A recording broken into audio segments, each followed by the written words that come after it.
Okay, welcome everyone. We're here for this afternoon's interview with Mr. Dalton. We're glad to have you here.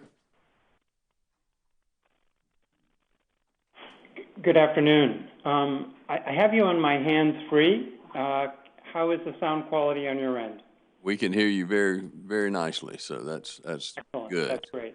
Okay, so I think we need to get you sworn in first, and then we will begin after Ms. Wheat does that. Right hand, please. Do you solemnly affirm the testimony you're about to give will be the truth, the whole truth, and nothing but the truth? I do. Thank you very much. Great, thank you.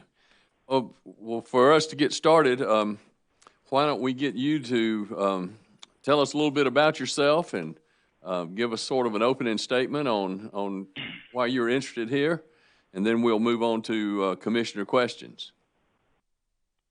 Great. Very good. So appreciate the opportunity to have this discussion with you and to review my relevant qualifications and the broader capabilities of the Power Advisory LLC firm, which I'm the president of. We are essentially a management consulting firm focused on the electricity sector. Major areas of practice for us and for me pertain to electricity resource planning, electricity market assessment, power procurement, and contracting. And throughout my 30-plus years in the electricity sector, many of the projects that I've been involved in fall pretty neatly within the scope of services that you're suggesting will be required for this project. I've testified in over 25 different proceedings, many of which touched on a number of the issues that are germane to this proceeding, including the analysis of avoided costs, various power contracting issues, and in addition to myself, there are 14 other individuals in the firm where, as appropriate, I can call upon to provide additional resources to support me, once again, as required. So with that, I look forward to your questions. Great, thank you. Commissioner Belzer. Good afternoon, Mr. Dalton. How are you? I'm doing well, thank you. How about yourself? Fine, thank you. A couple of kind of ground rules to my questions, if we could. When I reference or say you or y'all, since I'm in the South, I tend to say y'all. I am referring to you as an individual, you as a firm, and your coworkers. So it's it's a broader plural you, not singular. And great. Very good. Good. There's another disclaimer. What was my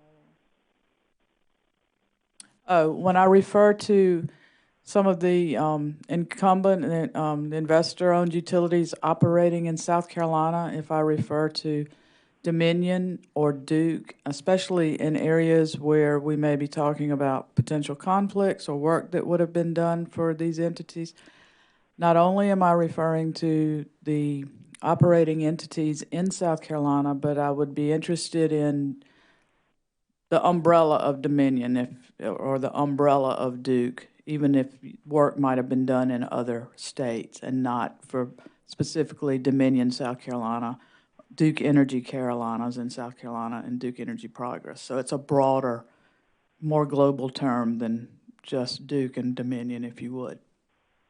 Understood. I've tried to kind of divide my questions into a qualifications category and then independence category.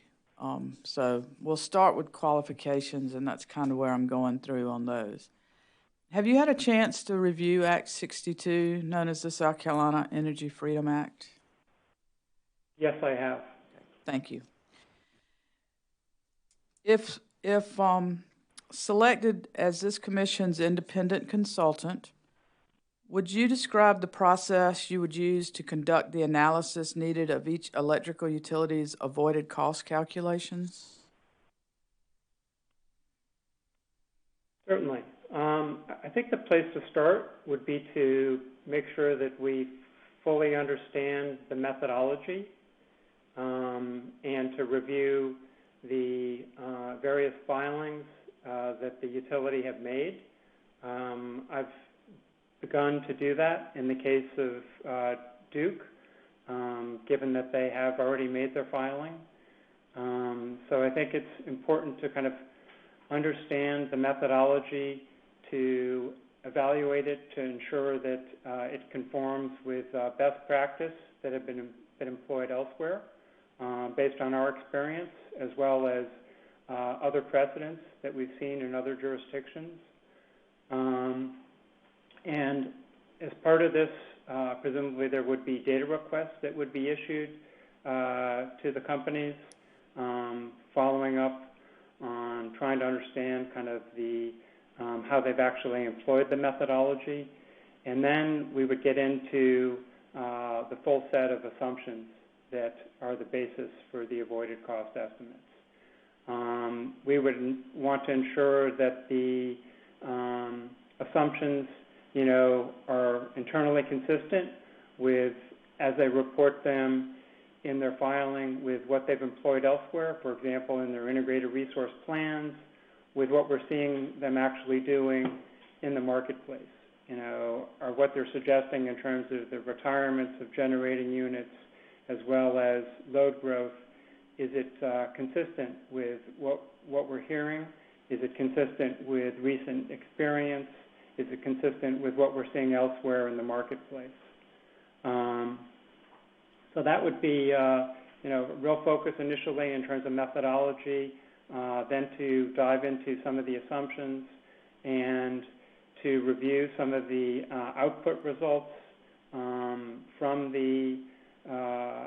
their filing, to provide some independent tests to kind of evaluate the reasonableness based on the underlying values that are presented. Do they seem to kind of conform with estimates that we're seeing elsewhere? Similarly, getting into some of the issues associated with the value of capacity. What are they assuming for the cost of peaking resource? My understanding is Duke's talking about a modified peaker methodology. We'd look at the basis for their assumptions and look at other estimates. I believe they've referenced Energy Information as the source for their estimates. It's generally a credible source, so we look at that, make sure that any adjustments that they made were appropriate and reasonable for the specifics of South Carolina, recognizing differences in costs associated with building new projects in South Carolina. So that's it at a high level. Obviously, we would spend a fair amount of time understanding what's been presented and use that to dig into areas which appear to suggest that they're worth evaluating more deeply. Thank you. And you covered this a little bit in your summary, but you have experience working on avoided cost proceedings and determining avoided cost and working with avoided cost methodologies. Is that correct? That's correct. From my perspective, I have considerable experience. I've been in this industry since, various utilities and states began implementing PURPA, the Public Utility Regulatory Policies Act. So throughout my career, I've been called upon to independently evaluate utility avoided cost estimates. I as well have been called upon at various times to develop avoided cost estimates that have been used to evaluate utility programs and utility investments. So this has been an important area of my practice over my 30-plus years of professional experience. Would you explain your experience or familiarity with, and I'm going to ask one and then get your answer and ask another and get your answer. So there are about 2 or 3 things here. First would be your experience or familiarity with solar integration cost studies and quantification of integration services cost. So I think in terms of, solar integration cost estimates, that typically the driver of these costs are essentially increases in requirements for ancillary services. And so I have a good understanding in terms of the various ancillary services, what drives the requirements. Many of these are specified by NERC, the North American Electricity Reliability Corporation. I've prepared reports for clients evaluating how variable output resources such as solar have contributed to increases in requirements for these ancillary services, as well as have looked at the cost of providing these services. So I've looked at studies estimating ancillary service costs as well as solar integration costs for some work that we did for the in British Columbia in a proceeding there. We offered an estimate of wind and solar integration costs, and which was ultimately cited by the Utilities Commission in its review of appropriate assumptions for these costs. So I think I have quite a bit of experience looking at solar integration costs. And this part may overlap somewhat with what you've answered, but your experience or familiarity with ancillary services requirements and planning for and maintaining the reliability of the utilities transmission and distribution system. Yes, so as I think started out my previous answer, that is the appropriate place to start when looking at solar integration costs, is to kind of understand the ancillary services market. I've authored reports on ancillary service requirements. I've provided independent estimates of ancillary service requirements and how different technologies can increase requirements for ancillary service requirements. This is something that I don't think is fully cited in terms of my resume or CV, but it's an area where I have practice and have advised clients throughout my career. And finally, experience or familiarity with assessing, regulating reserve requirements on a utilities system.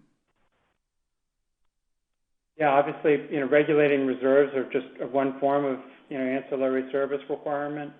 I worked for, just thinking in terms of one specific project, worked for a client and reviewed how different regulating service requirements are established in different markets, where there are, competitive process for procuring these services, what was the design of those markets, and how was the requirement for regulating services established. So typically, it goes back to essentially NERC requirements and the desire to essentially minimize any inadvertent energy exchange. So I have a pretty good understanding in terms of the importance of that, what drives changes in the need for this service, and how variability of the output of solar resources can have an impact on increased requirements for this service. Do you have any experience with modeling or studying the power system in South Carolina specifically? So in terms of my experience modeling, I have worked developing price forecasts for South Carolina for a number of different projects. I'm not the guy who runs the model. I'm more the guy who, I like to say, drives the model. So I have worked with clients looking at kind of the broader, what we refer to as CERC, the Southeast Electric Reliability Council area, and obviously South Carolina is part of that. So that would probably be, the most relevant modeling experience that I have with respect to systems analysis and modeling for South Carolina. Would just having that general CERC knowledge or having worked on a CERC analysis, would that, and for lack of better verbiage, I'm just going to say lack of familiarity with the power system in South Carolina, be a hindrance to conducting the work needed for Act or under Act 62? I don't think it would be a hindrance. I think that, frankly, there is some additional work that I would need to do to get up to speed. But I think that there are, sufficient resources out there to kind of to avail myself of that can help in terms of doing that. That would include various integrated resource plans that are available, as well as the use of data requests and formal review of the filing. You mentioned a moment ago that you're not the guy that runs the models. You're the guy that drives the models. Is the guy that runs the models in-house with you, or is that somebody that would be contracted out to? Yes, it's somebody who's in-house. I'm not sure that we would do any independent modeling for this project. I think what we would do would be more reviewing the Dominion and Duke Energy models and ensuring that they appear to be appropriately specified and that the assumptions are reasonable. But we have both someone who has an understanding of models from a power system planning perspective, looking more in terms of transmission power flows, understanding electricity systems from that perspective, as well as from more of a forecasting, price forecasting and actual determination of avoided cost perspective. And from that determination of avoided cost perspective, would you run the model, or would you seek to have the utility run your inputs that you may determine to be appropriate to see what the results may be? It would probably be the latter. The issue would probably become time available to do that. I do have an understanding regarding what's been suggested in terms of the time frame for this. We are technically capable enough to, not using their model, but to evaluate the results of their model and to suggest if one were to employ a different assumption regarding, for example, gas prices or potentially the development of a different type of resource. Maybe it's a combined cycle unit versus a peaking unit. And we can then use kind of rules of thumb to kind of offer an indication of what might be the impact on avoided costs. And it wouldn't be a definitive determination, such as running the model. I suspect that, as I said, there's probably not going to be sufficient time to get the utilities to run the model. If that was something that was a possibility, it's something we could do.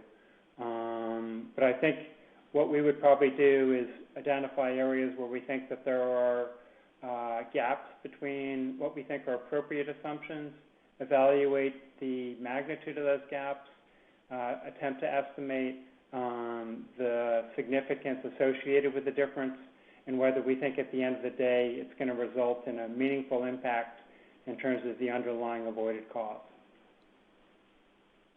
Do you have a copy of Act 62 with you or available? I do. I would have to go on my screen. Yes. Well, you're welcome to pull it up, but I'm going to read a section. Okay. I I've got am it in front of me. actually in Section 1 of the Act. It's and it's under Chapter 41, Renewable Energy Programs, and it's the first code section that is being added, 58-41-05. I see that.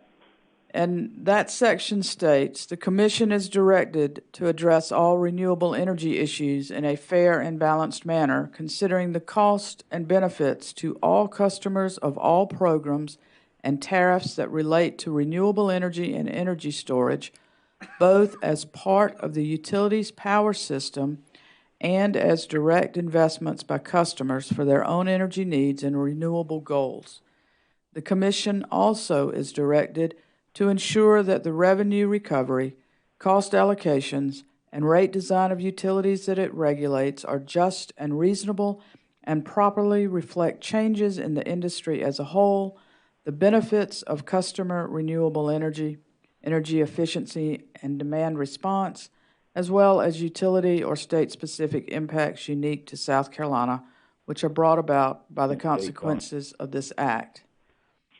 That is the mandate that's been given to us by the Commission, along with a reference in another section, which is 5841-20F2, that states, and it's just one sentence, but one particular phrase of that sentence, that the Commission is expressly directed to consider the potential benefits of terms with a longer duration to, and this is the phrase that is that I find important there, promote the state's policy of encouraging renewable energy.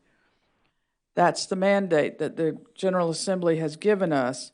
And so my question to you is, how do you see the consultants work with these directives in providing the analysis and recommendations made to the commissions, to us as the commission, to implement Act 62? Well, based on my reading and your reading of that first section, I think it very much calls for a balanced evaluation, balancing the interests of consumers, as well as those of the renewable energy project developers. And I'd have to go back and look, but I'm assuming that utility interests as well. So it very much requires a balanced perspective. With respect to the second section that you referenced, talking about longer-term agreements, that to me would suggest that if you are going to have a longer term for a power purchase agreement, that's potentially going to have an impact in terms of the underlying avoided costs and the value that would be conveyed to the renewable project developers. That can have implications in terms of any front-loading or difference between the price that's paid initially and the value of the energy that the renewable project delivers and that customers receive. So that might require specific provisions in terms of performance, what we often refer to as performance security or performance assurance. Sometimes it's referred to as operating security. I think these are all things that would need to be balanced and considered.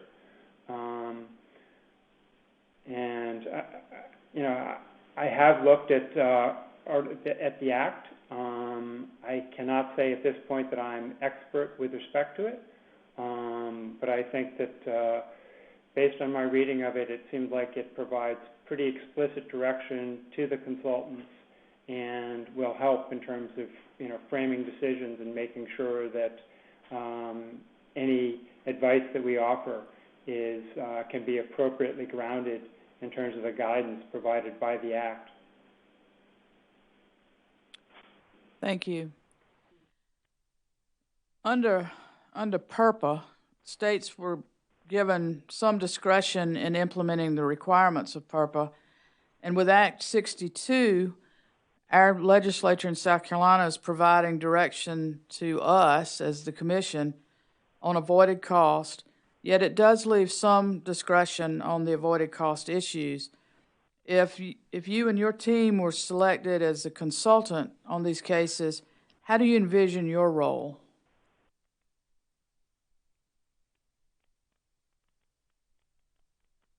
Well, I think that, as I said earlier, we would go back to Act 62 and really use that to drive what we think are the appropriate objectives here and the appropriate balancing of interests. And I think that, the Act is very focused in terms of protecting consumer interests and making sure that avoided costs are appropriately determined, such that they, reflect the value of the energy that would be produced by these small power producers. So I think, our job would be to reflect on the Act, to make sure that, the decisions that we're making and the recommendations, any recommendations that we're offering, are firmly grounded with respect to the guidance provided by the Act and that we're delivering in terms of the underlying objectives. In one of your earlier answers, you had mentioned the possibility of issuing discovery or data request. Do you have, or your team have, experience with drafting discovery requests, like interrogatories, requests to produce, things of that nature?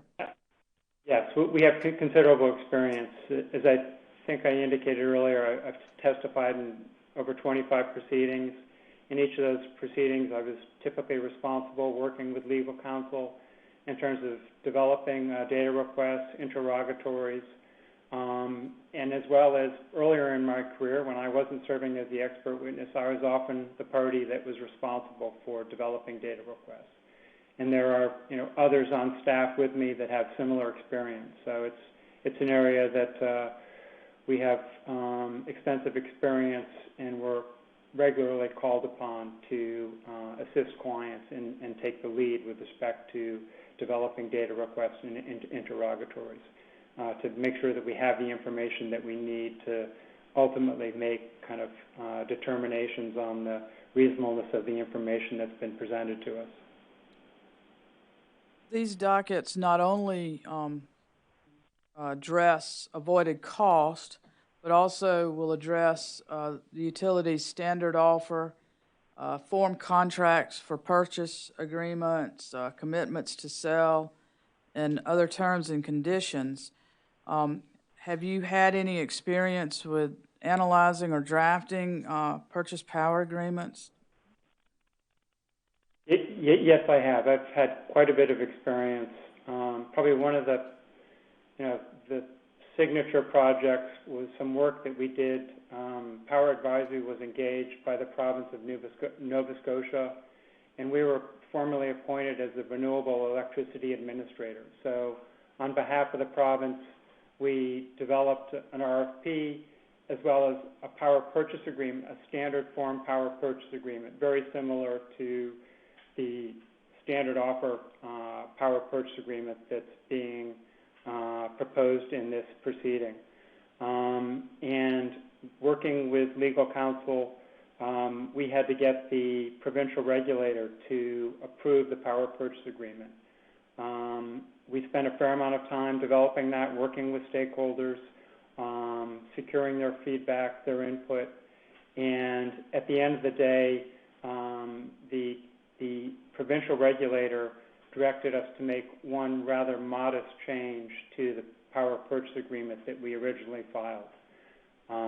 So that was an example where we had full responsibility for developing the power purchase agreement, did so, and the commission ultimately largely accepted the form of power purchase agreement that we drafted and was ultimately used as part of the procurement process. And I have, experience in a number of other cases as well that are very similar to that, a number of which pertain to the procurement of solar energy, such as I would expect would be probably the predominant form of renewable energy procured in South Carolina. Any experience with drafting or analyzing commitment to sell forms? So rather limited experience with respect to commitment to sell forms. I think that for a commitment to sell form, the experience that I would reference would be our broad experience and my broad experience with standard offer programs. I've been involved in the development, design, and evaluation of 4 or 5 different standard offer programs, and as part of these programs, essentially there is an underlying kind of commitment to sell that's an element of the design of these programs. Have you ever participated in drafting a commission order or providing input on a commission order related to avoided cost and avoided cost methodologies? Not so much in terms of drafting a commission order on avoided cost methodologies. I have drafted reports which were used by commissions to advise them on the ultimate avoided cost determinations that they made.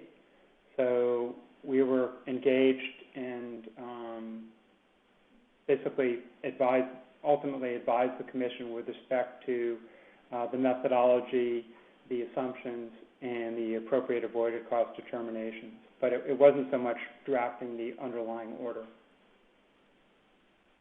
I'm going to switch gears now, and we're going to go through some issues regarding independence, if we could. Have you ever had the chance to, or anyone with your company, to appear in South Carolina before the Public Service Commission? I have not, and no one, and I've inquired of others at Power Advisory, and nobody has appeared before before the commission. Did you get a copy of the a list of parties in the dockets and the attorneys involved, and get a chance to review those before today? Yes, I did. Okay. And have y'all started a? I want to ask you about any conflicts that might arise. Have you been able to begin a conflicts check? Yes. So, and I formally responded to a request from Ms. Boyd. The only possible appearance of a conflict would be, I think 4 years ago, we worked for one party which is a member of the South Carolina Solar Coalition. South Carolina Solar Business Alliance. Exactly. Thank you so much. Yes. So we had done some work for a firm by the name of Canadian Solar, which is one of the parties there. That was, I believe, 4 years ago. My understanding is that the fees involved were in the neighborhood of $15,000, and that work was completed 4 years ago. Are they a continuing client? They are not. If I could, just because I've done this with the other folks we've interviewed, I'm just going to go down the list, and you can say yes or no, if you would. But I'm asking if you or anyone in your company has ever served as an advisor, consultant, or witness, or received compensation from any of these entities other than what, and you've already identified Canadian Solar, who's a member of one. Duke Energy or any of its affiliates or subsidiaries? No. So the one thing in thinking about this further, 20 years ago, over 20 years ago, I worked for Carolina Power and Light. And my understanding is they were acquired by Progress Energy, who subsequently been acquired by Duke. But that was 20 years ago, and that was when I was working for a different firm. Okay. Can you say whether or not that that representation involved any of the issues that are going to be addressed in these dockets? Avoided cost or methodologies or?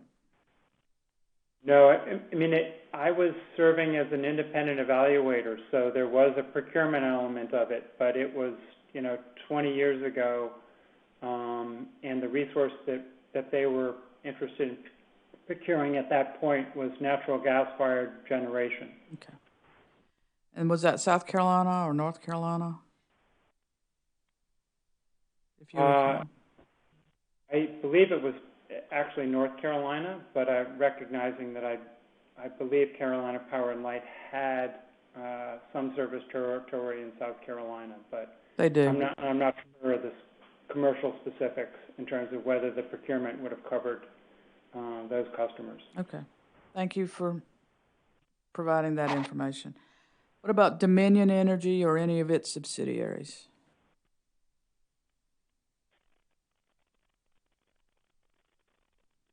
So once again, going way back, I believe I did some work for Dominion Energy, but it was when I was serving as a different firm, so that would have been over 12 years ago, probably closer to 20 years ago. SCANA Corporation and SCE&G, which were acquired by Dominion, but here in South Carolina. No. And the next would be the South Carolina Solar Business Alliance, and you've identified Canadian Solar. Johnson Development Associates. Yeah, that's the extent Okay. of any work that I've done for any of the members of that association. Okay. Walmart Incorporated. No. Nucor Corporation, and in South Carolina, they're known as Nucor Steel, South Carolina, I believe. I think close to 30 years ago, one of the consulting firms I worked for might have done some work for Nucor on a rate issue, but that was 30 years ago. South Carolina Coastal Conservation League. No work for them. Southern Alliance for Clean Energy. No. The South Carolina Energy Users Committee or any of their members, this is a group of large industrial customers. No involvement or work for them. And y'all's, when y'all did the conflict check, y'all looked at the lawyers that are representing the various parties. I believe you were given a list of those. Yes, we did, and no work for any of them. Okay.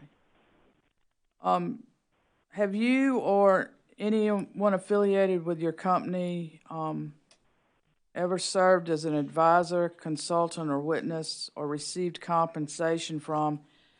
And this is not limited to South Carolina, but just to get an idea of the spectrum of who y'all have represented or worked with. Any investor-owned utilities? Yes. Okay. Can you identify any? Is it confidential? That would include ITC. There's quite an extensive list of investor-owned utilities that we've worked for, but many of them are located in Canada. Probably fewer of them are located in the U.S. Any municipal utilities or cooperatives?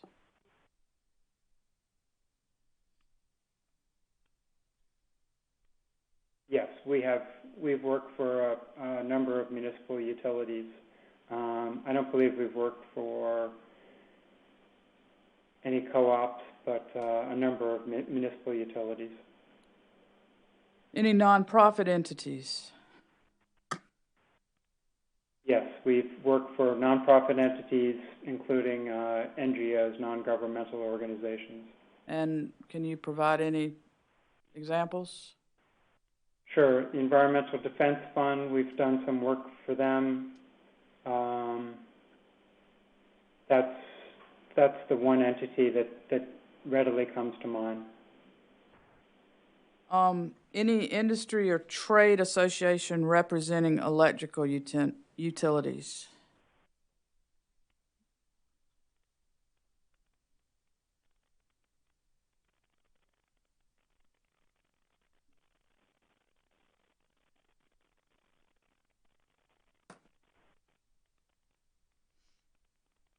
I'm racking my brain here.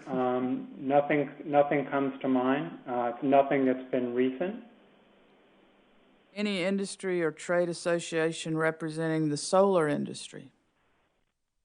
Yes, we've done work for the Canadian Solar Industry Association.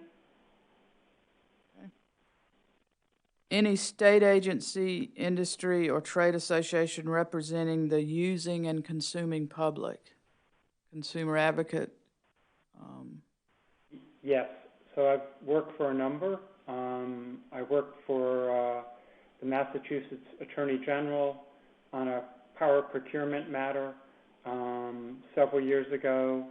I've recently worked with the Rhode Island Office of Energy Resources, which is essentially the state policy office, as well as the Rhode Island Division of Public Utility Carriers, which is essentially the state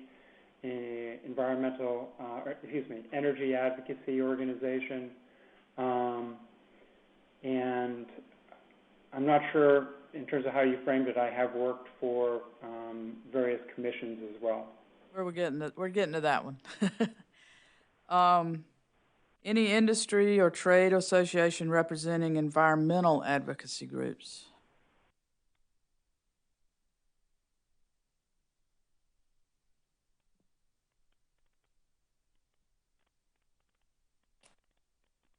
Nothing comes to mind. And any regulatory PUC, PSC commissions? Yes, so I've worked extensively in my career for the Vermont Public Service Board, which is subsequently, rebranded to the Vermont Public Utility Commission, and I helped them with the original design of their standard offer procurement program, and that included appropriate pricing for the program, as well as various refinements to the program over a 3-year period. And also have worked for the Ontario Energy Board, the provincial regulator in Ontario, on a range of different matters covering procurement, electricity pricing, and policy issues. Do y'all have processes in place to ensure your the independence of your company? And if so, could you describe those? I think that the process is more, fundamental than a process. It's basically just personal integrity, and the importance that each one of us places in terms of demonstrating our independence and maintaining our reputation, our good reputation in the industry. So, but in terms of what are processes, we have processes in terms of firewalls for the protecting of information, for adhering to the provisions of any confidentiality agreements that we enter into. So those are kind of standard processes that we employ. Do you have any reason, however slight or minimal, to believe that you and your company cannot serve as a fair, impartial, or independent consultant for the Commission in any of these dockets? None whatsoever. If you are selected as a consultant for the Commission, we are subject to some very strict ex parte communications statutes and rules here in South Carolina. So are you willing to refrain from any unauthorized ex parte contact with the parties or others regarding issues in these dockets? Certainly, most definitely. Are you aware of any reason, however slight, minimal, or small, that should give this commission pause or concern about hiring you as an independent consultant? No, I'm not. Are you aware of any reason, however small or slight, that would make it difficult for you, your team, to advise this commission in an impartial manner and provide an impartial written report? No. Have you or anyone on your team worked on cases advocating or adopting positions on issues that are part of this docket, such as avoided costs, such as but not limited to avoided costs, that position would impact your ability in this instance to advise this commission independent of those commissions? I reckon what I'm asking is, have you adopted positions in other proceedings that you are so wedded to that you would not be able to separate those from an independent analysis in these proceedings? No.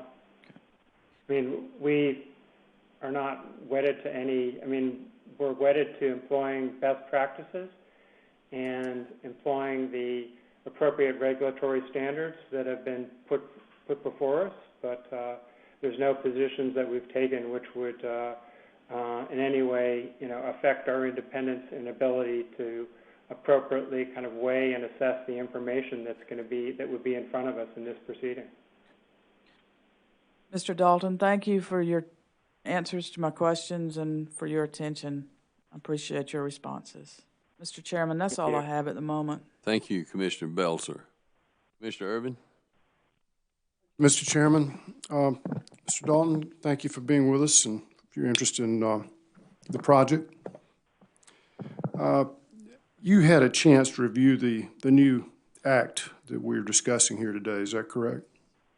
That's correct, I have, yes. And I'm sure you noted that one of the statutory provisions requires the Commission to engage a qualified independent third party to submit a report that includes the third party's independently derived conclusions as to that third party's opinion of each utility's calculation of avoided costs for the purposes of the proceeding. Do you feel like you're qualified to review all the testimony and evidence and render a written opinion outlining your independently derived conclusions? I do, and I think that based on the totality of my and the firm's experience, it positions us well to do this within what I believe are the aggressive timeframes that have been set forth. So I feel like, we're well qualified to do it and have the experience and demonstrated capability to do so. And that leads me to my next question. You're aware that we do have statutory deadline. We have to complete the hearings, the entire process, and make a decision, render an order within the calendar year. In fact, my recollection is around the mid-December. So would you be able to staff up and work through that process on that quick timeline? Most definitely, yes. The thing that gave me the most heartburn were some of the dates that I saw suggesting hearings in October 14th, I believe, for kicking off for the Duke Energy proceedings. And that to me was, the most aggressive, but recognizing that there's time beyond that, that's no concern in terms of delivering the requisite quality that you would expect and we by practice deliver. So those timeframes I'm comfortable with. Do you or any of your business associates own stock in any of the companies that are parties in this docket or these dockets? So I don't individually, I guess I need to ask others. My only issue would be I generally have relatively limited holdings with respect to individual companies, and more typically have holdings with respect to mutual funds. And I don't have a good understanding regarding, the portfolio of the companies within these mutual funds. Yes, So sir. that's the Well, one caveat I would. individual holdings, either, common stocks or I will. preferred stocks. I didn't put that question to my team, but I will confirm that there are no individual holdings of any of the utilities that would be the subject of this proceeding. Thank you, sir. Would you also confirm in writing to us that you currently have any proposals that you're bidding on for any of the parties to these dockets? Yeah, I can confirm that right now, that there are no proposals out there for any of the parties that are parties to this document. Thank you, sir. Those are all the questions I have. Thank you. Thank you. And I think we want to clarify that schedule comes to mid-November, I think, instead of December is when we've got to have these. So just wanted to make sure. I think Commissioner Belzer, you were looking that exact date, or was that not? You were wanting by another memory. question. Mr. Dalton, I think our commission decision was due 6 months from enactment of Act 62, which was May 16th.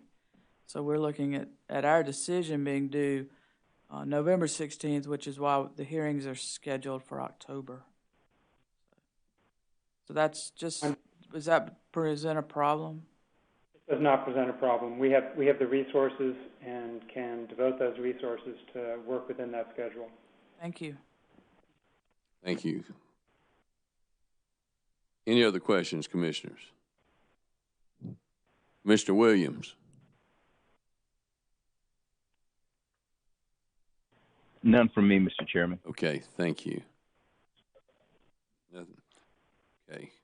Mr. Dalton, we really do appreciate your interest, appreciate your detailed answers to the questions, and appreciate your time this afternoon.